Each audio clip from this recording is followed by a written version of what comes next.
when I watch a movie 3 times. The first time I'm watching the movie is for the entertainment. Do you understand? Second time I'm watching the movie is for how the story was told. When I say how the story was told, I'm talking about the visual storytelling also. So how the director chose to tell the story, why did they take the shot from this angle, why did they do that? I'm just focusing on those things. Then the fourth time I'm watching it, it's first time is for entertainment, second time is for how the story was told, third time was how why the director chose this style of directing the story. So how do you learn how to tell a very good story? One, watch movies. Don't watch it for fun. Watch it because you need to learn something from it.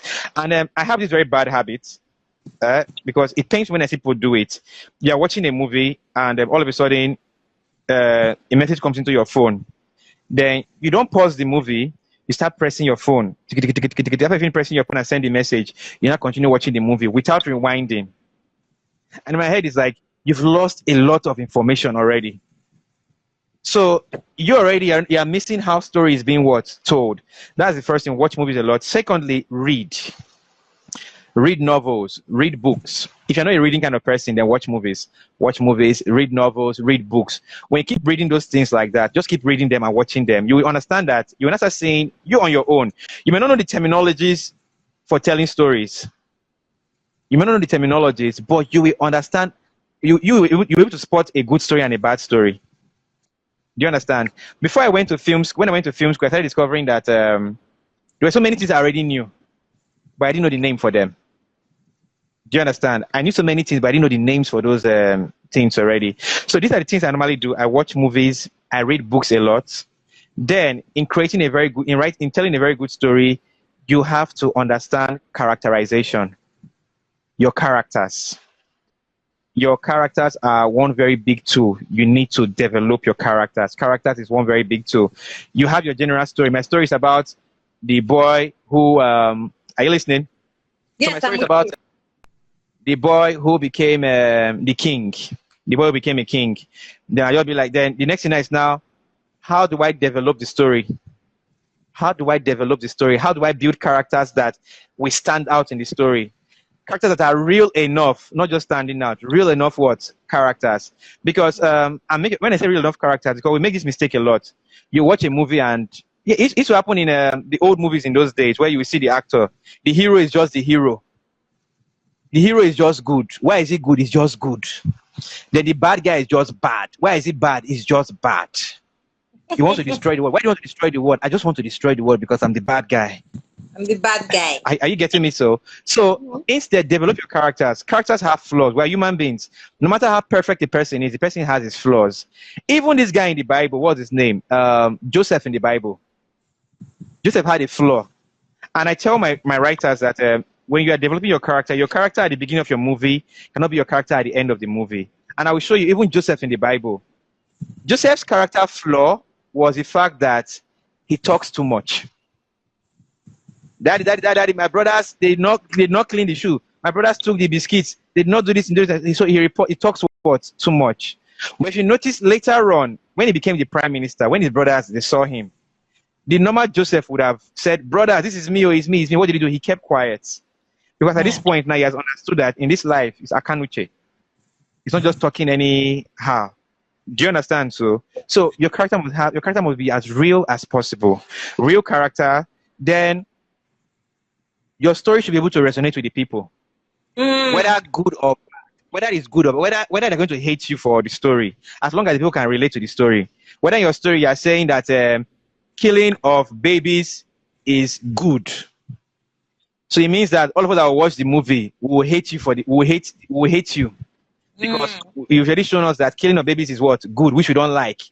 Portray it well for us. You get to make it as real as possible for us.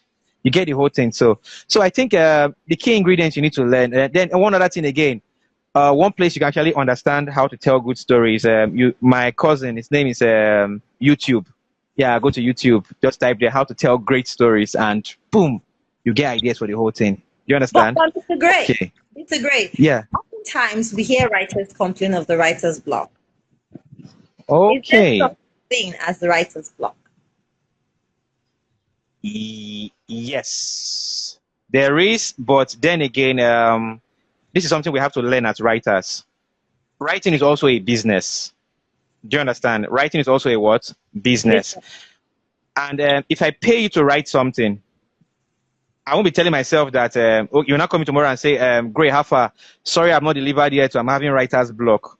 Uncle, I've paid you. So Do you how does the understand? writer overcome writer's block then? So there is no, I'll tell you the truth, there's no one method to overcoming writer's block. So Okay. what I do most times when I have writer's block, I distract myself. I just leave the whole thing. I leave the whole thing. I go and do something way different. Either I play video game or I go and hang out with friends. Something that is not part of the story. Or go and watch a cartoon or go and watch a movie. Mm. You get? And one other thing that helps me a lot is the fact that I thank God for the kind of friends I have. My friends are, Jesus Christ, they are creative. They are geniuses. So, and the funniest part is I have the ones that are medical doctors, animators, programmers, and all of them can tell stories. So what I do is I bring it to them and I'm like, guys, I see this story I'm working on, blah, blah, blah, blah, blah. I don't understand how to pass this place. So, and they're like, okay, what if you try this, you try this. So I just throw it out to them. So if you don't have my kind of friends, which I'm sorry you don't, I would say distract yourself. Do something different from the work itself. Just leave the work alone. Go and do something different. You get different. Then second thing again is this. Everything is training and discipline. Do you understand? Right. And many writers have the issue. Writers who are very lazy. Note, we are very lazy people. We will tell you that until I'm in the mood, before I'll be able to write. But I think the next thing you need to, the next phase you have to get yourself to is the fact that you don't have to be in the mood every time before you write. Just try. Just try. Even if you write nonsense that day, write nonsense that day. Just write nonsense. Then later on, you come and look at it again. If you are waiting till you enter the mood, your client, you police come and knock on your door. All right, all good. So, Mr. Gray, Okay. oftentimes people say, I'm a screenwriter. They refer to themselves as a screenwriter, and some people say I'm a scriptwriter. Is there a difference between a screenwriter and a scriptwriter? Okay. I'll put it like this. I think the general name for anything script, anybody that writes a script is called a script writer. So you're writing script for stage play. You're writing script for movie. You're writing script for animation. You're writing script for documentary. You're writing script for adverts. You're even writing you're writing an audio drama script. You're writing a script for somebody to just voice for a radio advert. So it's all called script writing. Do you understand? And screenwriting is when you're writing directly for TV. That you're writing movies, or you're writing what do you call it? You're writing movies, or you're writing series, or as long as you're writing for TV, it's called what?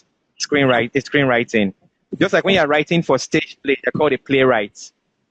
Okay. So a Yeah. playwright writes for stage plays. Screenwriter writes for what? The TV. But the general name for all of them is what?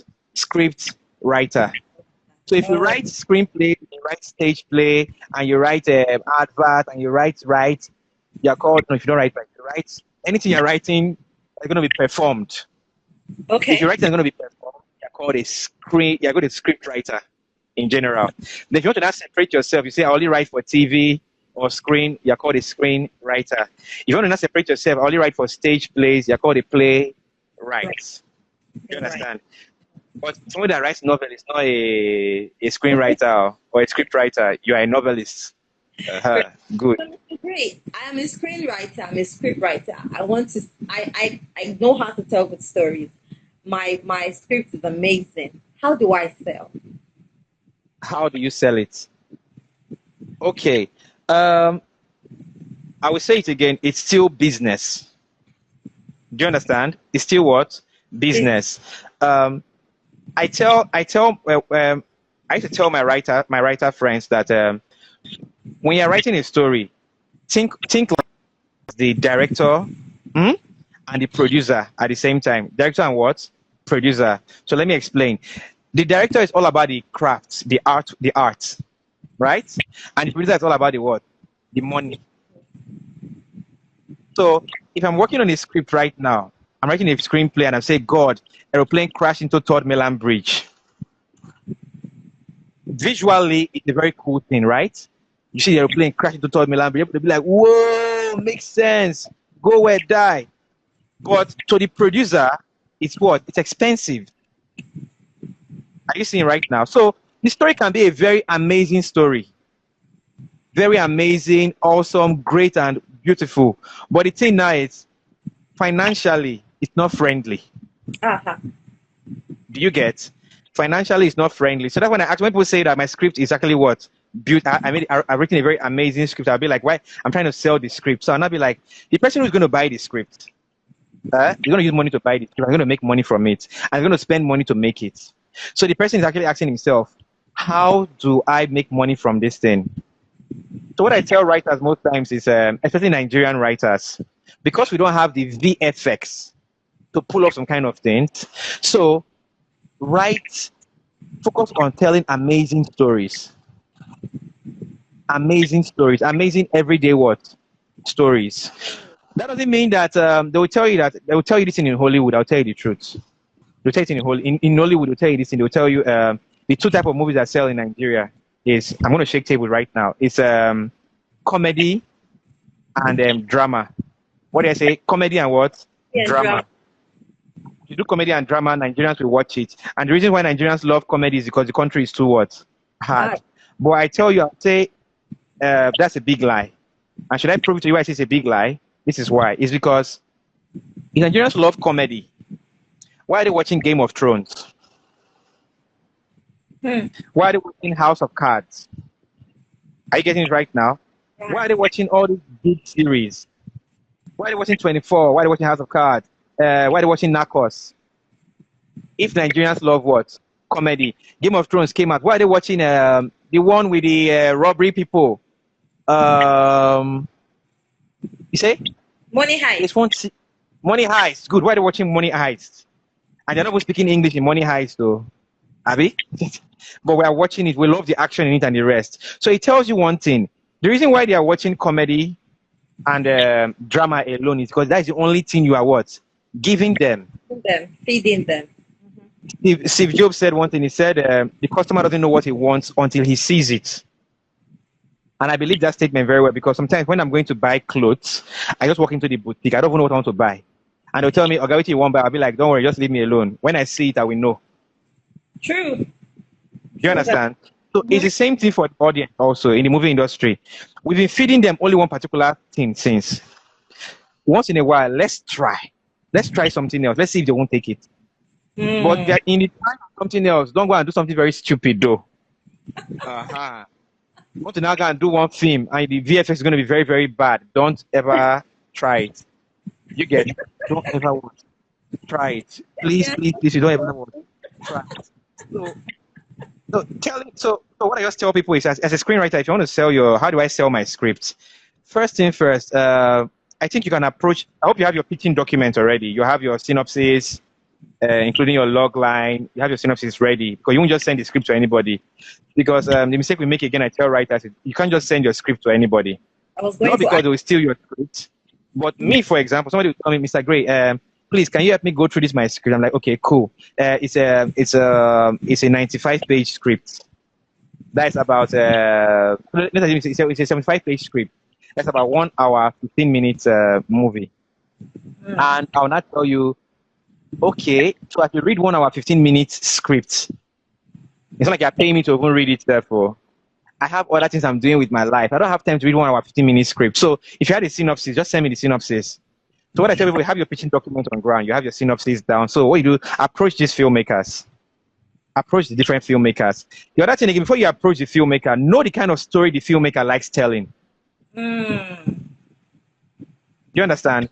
Like this lady, for example, Emma Mixon loves love. You understand? Romance, love. So if you take love, just put love, just pack love, give to Emma song, she will take it. But if you're gonna bring one kind of serious movie, like Emma song will not take A King of Boys. Do you understand? She will not take a king of boys. But this guy can take a king of boys. This girl, and of course, we already know already, Kemi Adetiba will take a king of boys. This guy can take a king of boys. Oh God, Nee can take a king of boys. Mm-hmm. Do you understand? Mm-hmm. Political drama, this guy will take a political drama too. Kula Afolanya will take a political drama. Mm-hmm. Do you understand? I think he can try with he will take a political drama. He can try with a king of boys too. I think so. We'll never forget Figuring was a great movie. They can try with that. So understand the filmmaker's style of storytelling, the kind of story they like telling. So you can approach them with that kind of story. It's not that you're not going to carry one action movie. For example, now I cannot take an action movie and go and give MME song. Mm. You get. But Uche, director Uche Chuku, I can give Uche. Uche can do anything. Uche can do anything. Mm. Uche can do comedy, but his comedy is a serious comedy. Uche will do serious comedy for you. You get. Uche can do anything. I can take any of my work and give to Uche. Uche take. So what I tell writers is, know the different filmmakers. Don't just go and say, I have this script to give you. Know the different filmmakers. Know the kind of story they like. Then approach them with that kind of story. Then make your script, what's the word? Producer friendly, especially in this side of the world. So what I tell writers again is, there's that script you have, the one that is for Hollywood. If you see me like this, I have stories I've written for, I have Japanese stories, I have anime stories, I have stories for Hollywood, I have stories for the Japanese audience, but it's not now. You get, it's not now. So I have the stories that's for the Nigerian audience, for Nigerian filmmakers. When I start pushing my profile up, where Hollywood now come and say, Gregon, you are the one we have been looking for. We've been searching for you all these years. Take the money. You have any story? I'll be like, oh yeah, I do. I got a story. I got a story for you guys. So I think that's my advice for you guys. Mr. Gray, you see, personally, I have a problem with the depth of the kind of stories that we have. I wouldn't know if it's from the screenwriters or if it's from the director's point of view, or even if it's the actor's ability to be able to portray what was said. But I know that most times, if you are on set as an actor, the director is telling you, if he's not changing the story, he's telling you, I want it word for word, no improv. Now, for something like sarcasm, we don't understand sarcasm in Nollywood. When we try, it's like we try too hard. When we don't try at all, it's totally flat. Do you think that screenwriters should be encouraged to go to film schools? Is there a way that this can be improved? Okay. First thing first, I tell people you don't need to go to film school to learn how to. You don't need to go to film school to learn how to shoot a movie or tell a story. One of the best universities in the entire world, I think it's the best university in the entire world,